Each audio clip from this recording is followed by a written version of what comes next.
How's it brewing, everyone? Coffee Bean here with, surprisingly enough, a Yu-Gi-Oh video. I know this is what I was doing kind of when I started making more videos, and it has been entirely too long since I've made a new one. I've made a lot of decks that I think are okay. I think it's tier 0 is the best. So I think this is like a tier 2? Maybe even 3 sometimes. So one of the more recent decks that I've made, I can't remember if I made a video on this, but it's a Buster Blader deck. And it is really good for locking out monster abilities. Now its downfall is when they have spells or traps that are able to pop monsters on the field. Buster Blader is pretty unique in the sense that he can cancel out effects of any monster that is dragon. Change all dragon monsters your opponent controls to defense position. Also, dragon monsters in your opponent's possession cannot activate their effects. This was really good when I was coming and fighting a whole lot of Blue Eyes. During the first year anniversary, all that celebration, there were a lot of Blue Eyes out and a lot of Dark Magician. And you guys must be going, oh, Bean, obviously Dark Magician is not a dragon, so this card is basically pointless unless you're fighting, Blue Eyes or Galaxy Eyes or something like that. So what's the point? That is where the uniqueness comes in. Buster Dragon. All monsters your opponents control become dragons. And this is all part of the Buster Blader archetype and everything. So they all play off of making your opponent into dragons and canceling them out. So let's go ahead and hop right into this duel.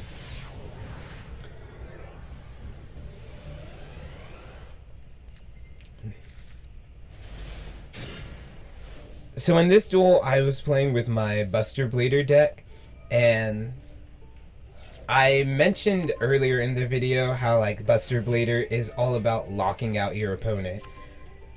I drew really lucky with my starting hand. Also, having invoked, I can fuse literally any monsters together. So having that Thunder Dragon out, it wasn't a big deal. But one of its effects, cards cannot be added from the main deck to your opponent's hand except by drawing them. If this card would be destroyed by battle or card effect, you can banish one Thunder monster from your graveyard instead. I am very heavily debating making a deck more heavily surrounding this, because that's insane if you get enough Thunder monsters into your grave. But anyway, I digress. So we start the battle, and he Forbidden Droplets, and I'm like, okay, that's fine. Cuts out its effect. And so after I was all like, oh yeah, this monster's pretty cool, it pulls that out, and I'm like, alright, fine, that's fair. That's okay, that's cool. I use my trap card, Prologue of the Destruction Dragon, I believe it's called, and it allows me to summon out a Buster Dragon. Buster Dragon makes everything on the field dragon. So from there I was like, okay, oh, wait a minute, Bean, you're dumb. He's already using dragons. But maybe you're not as dumb as you think.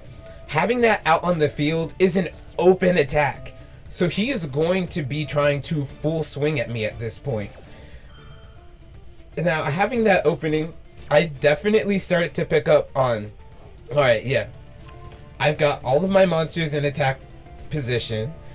Their attack is not very high. He could totally wallop me here. So he's definitely going to full send everything he's got. So I was ready. I knew that I needed just a few moves to pull off a few moves to actually get my Buster Blader out on the field. So once I did, I don't believe that the Dragon Maidens really run cards that can just get rid of monsters on your field. So I used an effect here which prevents the destruction of a destruction swordsman, which is my Buster Whelp. So when I got attacked, it was saved from just being destroyed.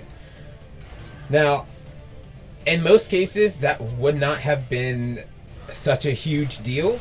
But in this case, Buster Whelp is insane. He is one of the best, like, one-card combos, in my opinion, in terms of Yu-Gi-Oh! And so, goes over to my enemy's turn, or my opponent, not enemy, opponent's turn.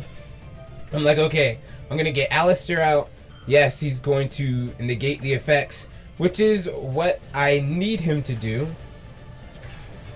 He gets his dragon out, and I'm like, alright, cool. That frees me up to actually use my ability to get my swordsman out on the field. What he didn't know is that when this card is in my hand, that is actually where I needed it, because I had to discard a destruction sword card from my hand. I was waiting for him to send it to my hand. I had to bait out the negate, because when this card uses its quick effect to negate, it does also destroy the card. So I had to get Alistair out. Alistair is a card to be feared. So when I put him on the field, I knew exactly what my opponent was going to do.